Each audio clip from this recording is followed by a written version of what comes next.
fala um pouquinho dos aspectos econômicos do programa Desenrola Brasil. Alan Gani chegando aqui aos nossos estúdios. Boa semana, Gani. Bom Boa semana, Lívia. Boa semana a toda a nossa audiência. Agora há pouco a gente comentou sobre esse programa, para além dessas questões que envolvem Congresso Nacional, aprovação de projeto de lei, nós conversamos com os nossos analistas e eles trouxeram um aspecto político dessa medida do governo, desse programa do governo. Nós temos até agora mais de 14 bilhões renegociados nesses acordos que envolvem devedores, credores. O que você está achando como economista desse programa? Então, no curto prazo, traz um alívio. É claro que esse alívio está sendo pago por alguém. Então, o banco está renegociando a dívida, em troca ele recebe um benefício tributário pago pela sociedade. Agora, resolve o problema apenas a curto prazo. A médio e longo prazo não resolve. Então, a médio e longo prazo, o que deveria ser feito, Lívia? Por exemplo, um programa de educação financeira para que essas pessoas não entrassem em altos endividamentos, pagassem à vista, juntassem o dinheiro para pagar à vista, ao invés de parcelamento com juros abusivos. Então, a educação financeira seria algo fundamental. E, é claro, também as taxas de juros muito elevadas no país. E aí, atacar as causas estruturais desta taxa de juros muito elevada, aumentando a concorrência bancária, por exemplo, diminuindo os gastos do governo, porque isso possibilita que a taxa Selic também se reduza, diminuindo a inadimplência, porque isso também vai fazer com que o risco diminua e as taxas de juros caem. Então, essas são algumas das medidas que precisa ter um projeto de médio e longo prazo para fazer com que essa taxa de juros diminua e aí, consequentemente, o endividamento cai e a inadimplência também. Só isso, né? Só fácil, né? Fácil, simples. Você falou de taxa básica de juros, que é um dos destaques, inclusive, do Boletim Focus, que é divulgado toda segunda-feira. Já tivemos o boletim divulgado dessa semana que apontou para a estabilidade, é isso? Exatamente. Aliás, foi o Boletim Focus mais sem emoção que eu vi, Graças a Deus. Ainda bem. Então, assim, as previsões de 2023, elas se mantiveram. Então, inflação 4,86, PIB 2,92, Selic 11,75 e câmbio 4,95, não mudou nada.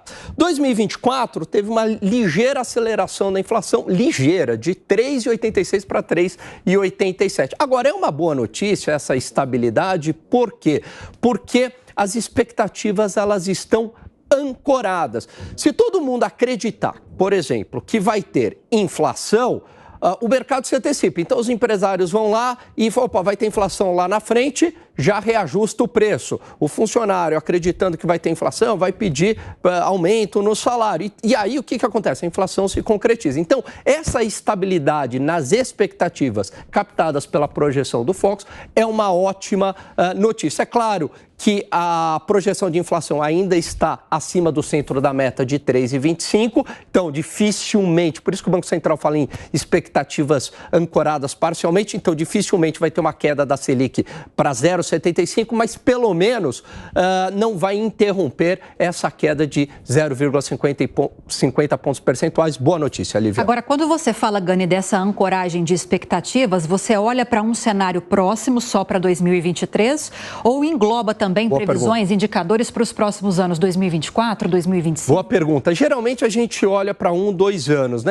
Porque quando a gente fala em projeções de inflação já para 2025, 2026, é muito sujeito a erro, muita coisa pode acontecer. Mas ali, nesse intervalo de 1 e 2 anos, o mercado, ele olha bastante, como é que está se comportando as expectativas dos agentes econômicos. É claro que projeção, ela é sujeita a erro, mas é importante ter um direcionamento. Quer dizer, se a projeção, mais do que um número em si, mas se a projeção ela está aumentando ou ela está diminuindo ou ela está estabilizada. Já há algumas semanas essa projeção de inflação está estabilizada, o que facilita o trabalho do Banco Central.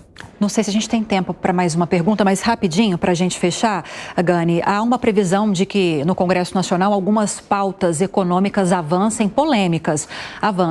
Eu destaco aqui a questão do projeto de lei de tributação das offshores e também dos fundos exclusivos, que são pautas caras ao mercado financeiro. Na perspectiva econômica, qual é a avaliação, a sua avaliação dessas pautas e na perspectiva política, porque eu sei que você acompanha isso também, quais as chances disso avançar?